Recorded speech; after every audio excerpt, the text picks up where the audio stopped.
Okay, real talk. If you've been stuck in a job that you hate for more than a year or two, and you keep saying, maybe this year is going to be the year I finally make a change, or maybe next year, then I'm going to show you the 3 scientific reasons your brain is sabotaging you, and most importantly, how to break free. And if we're new here, hey, I'm Emily Liu. I'm a certified life and career coach who helps women who've outgrown their careers get clarity on what they really want and create a plan and build the confidence and courage to go after it. And I want to thank Express Pros for sponsoring today's video. More on them in a bit. All right, so let's start off with a conversation I had last week. I was on a call with this brilliant woman. Let's call her Sarah. She's got this impressive title. Her LinkedIn profile looks amazing. She makes great money. Everyone thinks she has it all figured out. And then she says to me, Emily, I've been wanting to leave my job for 4 years. 4 years, not 4 weeks, not 4 months, 4 years of dreading her alarm clock, hoping that the next promotion would finally fix how she felt, telling herself she's been ungrateful while secretly fantasizing about handing in her notice. And I know Sarah is not alone. I hear this constantly. I work with so many smart, capable women who are staying stuck in situations that are slowly crushing their soul. And if that's your story too, then I really need you to hear this. You are not stuck because you're weak or lazy or unmotivated. Your brain is actually working exactly as it's supposed to. It's just designed for survival, not satisfaction. So let's talk about the 3 reasons you've been feeling stuck, because once you see them clearly, everything starts to shift. All right, reason number 1 is your subconscious is simply wired for survival, right? So your brain has not gotten the memo that we're not living in caves anymore and there's a real saber-toothed tiger out there. Deep in your subconscious, there's this ancient alarm system that is constantly scanning for threats, right? That's called neuroception. And you know what it considers the biggest threat? Change. Even when your current job is making you miserable, your caveman brain is like, hey, at least this is predictable. At least this is familiar. What if the grass out there isn't greener? Let's just stay here. And there's this weird comfort in predictable pain, right? But here's what's wild. Your brain thinks it's protecting you because it doesn't want you to experience possible humiliation, fear, disappointment, rejection, failure. So it tries to keep you small. It's choosing familiar misery over unknown possibility. It's seeking all the reasons why your fantasy is impossible. And if you adopt these limiting beliefs or these assumptions or these fears, you will spend years knowing you need to leave, but never mustering the courage to actually do it. Now, reason number 2 is the motivation myth. So you probably think you have a motivation problem. Like you look at other people and they're making bold career moves. And you think to yourself, God, I wish I had more of their drive. I wish I had more of their ambition. I wish I had more of their focus or their bravery. But what if you don't have a motivation problem at all? What if you have a clarity problem? So think about it like this. If I said, hey, get in the car and drive somewhere, you'd probably sit there like, what? Why? Where am I going? And so you would just sit there, right? But if I said, hey, your best friend has a flat tire on 35th Avenue and Bethany home, and she needs you. Suddenly, you'd have endless energy, right? You'd probably grab your keys, you'd just bolt out the door, and you would drive in that direction. So, same person, same car, completely different energy levels, right? The only thing that's really changed, clarity, knowing exactly where you're going and what you're doing. So I see this all the time. Job seekers tell me, I just want to be happy at work or I want something meaningful. But when I ask them to actually name it or describe it, they have a really difficult time articulating it. What does that actually look like? What does that actually mean to you? What industry, what role, what does a good day look like in your shoes? Because without that clarity, your brain has nothing to grasp onto. And You then therefore convince yourself that you're stuck or that you're lazy or that you're unmotivated or you don't know what you want. And by the way, if this content is resonating with you, be sure to hit that like and subscribe button as I'm going to be releasing more content around career clarity. All right, so speaking of getting clarity on your next move, let me tell you about today's sponsor, Express Employment Professionals. You know what I love most about them? They actually get that finding the right job isn't just about matching skills on a resume. It's about understanding what you actually want out of your work life. So, whether you're looking for temporary work to test the waters, a contract position to gain new skills, or that perfect full time role, Express Pros takes the time to really listen to what matters most to you. They're not just trying to fill a role, they're trying to help you find something that actually fits long term.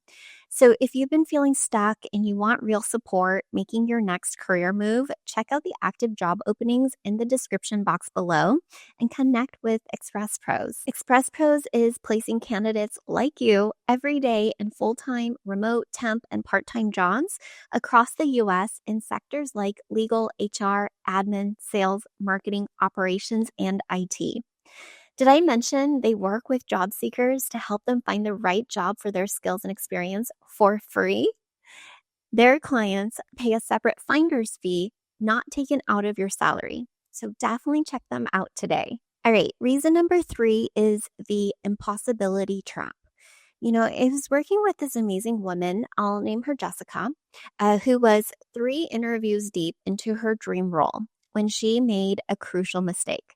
She told her cynical uncle about her plan, and she knew her uncle was super cynical, that she told him anyways. And he immediately lodged into how unrealistic her plan was. What is she thinking? Why wouldn't she just stay in her current career and grow? And for a hot minute, Jessica started doubting herself. She thought, maybe he's right. I should stay and put out another year and see where this takes me. And this is what I call the impossibility trap.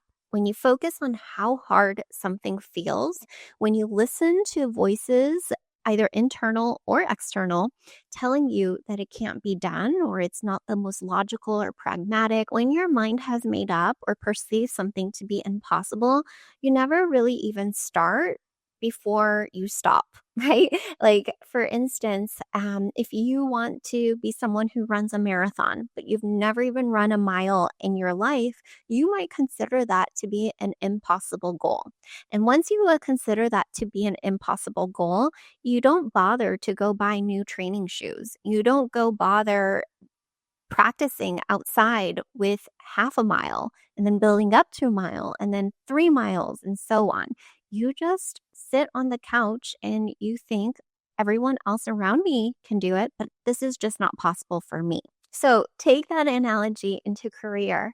People dream about switching careers, starting their own business, finding meaningful work, but then they focus on all the reasons it won't work. All the reasons it can't work. It's the economy, there's layoffs, AI is going to take over jobs. And so then they think about the rejection letters, the failures, the potential judgment or questions they're going to get from their family and friends.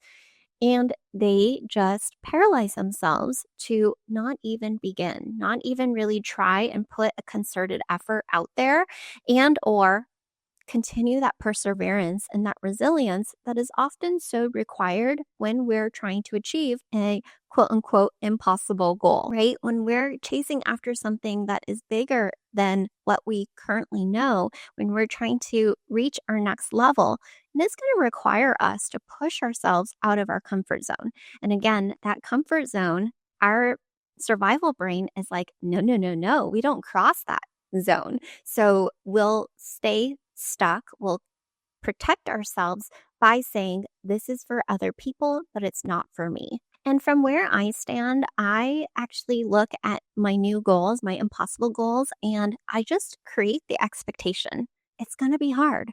It's going to be filled or met with some failures and lessons and mistakes and rejections along the way. Those things are going to happen. So when they actually happen, I'm not feeling disappointed or shocked or surprised. It's like, oh, okay, this was expected. Now, where do I want to go from here? But when you spend all your energy imagining failure, you also rob yourself of the chance to create success. So we got to find that balance of like, I'm envisioning myself to finally meet that goal and be successful. And I also know along the way, I'm going to be met with hardships. I'm going to be met with struggle, with challenges, with rejections. That's part of the game. By the way, drop me a comment down below and let me know how long you've been feeling like you've been stuck or in this in between transition state. So now that we understand this, what do we do with it? Well, here's the good news. These 3 reasons, just to recap. Number 1, your survival brain is keeping you safe. Number 2, you're not unmotivated or lazy. You're just lacking clarity. And number 3, chances are you may be focused on all the impossibilities. These are not character flaws. They just make you simply human. And no one teaches us how to move through big life transitions. But here's the beautiful thing. Once you see these patterns for simply patterns, you can't unsee them. And once you can't unsee them, you can start to change them. So when you realize your brain is trying to keep you safe, you can meet it with compassion. You can say, thank you so much for trying to keep me safe, and make decisions from your values instead of your fears. And remind yourself, I am safe. This is not a saber-toothed tiger. So what would I choose to do in this situation? And when you understand you need clarity before motivation, you can stop beating yourself up for being an indecision or procrastinating or not moving further along as fast as you want to. And instead, you can start gently getting curious about tuning into, well, what do I really want? If I could design my life or my career, what would that look like? And when you catch yourself focusing on what could go wrong, you can actually do 2 things, right? One is you can flip the script and ask, okay, well, what could go right in all of this? What's the best case scenario or best case situation look like? And number 2, even if it went wrong, it went accordingly to how I most feared it would, what is my backup plan? What is my safety net? How will I know that I'll still be okay? Because once your brain can cling onto that, it becomes less risky, right? It becomes less of a perceived threat or like major danger. It's like, oh, okay, if that happens, here's what's going to catch us. And that gives us comfort. That gives us safety to move forward in our pursuit of our goals. And I'll just share, I've watched this transformation happen so many times in my one-on-one coaching clients and my Inner Magic group coaching program. Like once we address these exact 3 patterns, magic starts happening. 3 women in our last cohort landed new jobs without even aggressively looking. And one woman quit her soul crushing job that she wanted to leave for 3 years without having something lined up, but just really trusting that this was the right move for her. And 4 women started their own businesses. Like, how incredible that they figured out this is what I actually want. And now I can create the plan and the momentum and the courage and the confidence to turn it into a reality. So I hope that that inspires you. You know, they didn't have to put together a 5-year plan. They just had to really know what direction they were headed in and have that courage and the confidence to take that first step. Now, if this is resonating with you and you want deeper support, then I've got you covered. I actually created a free 5-day challenge to get you back into alignment. So, in less than 10 minutes a day, I'll walk you through how to get your mind, your body, and your soul aligned so that you can finally make the change you deeply desire. And by day 5, you'll feel lighter, more clear, and get your spark back. Check out the free link below to get access to the challenge and our amazing community of professionals ready to get clarity on what's next and turn their dreams into a reality. Now, I'll leave you with this. You deserve work that energizes you instead of drains you. You deserve to use your talents in ways that matter. And you deserve to wake up excited about your day instead of dreading it. Can I get an amen? I'll see you in the next video, and I can't wait to hear about the moves you make. And until then, continue to cultivate a career and life you love. I'll see you later.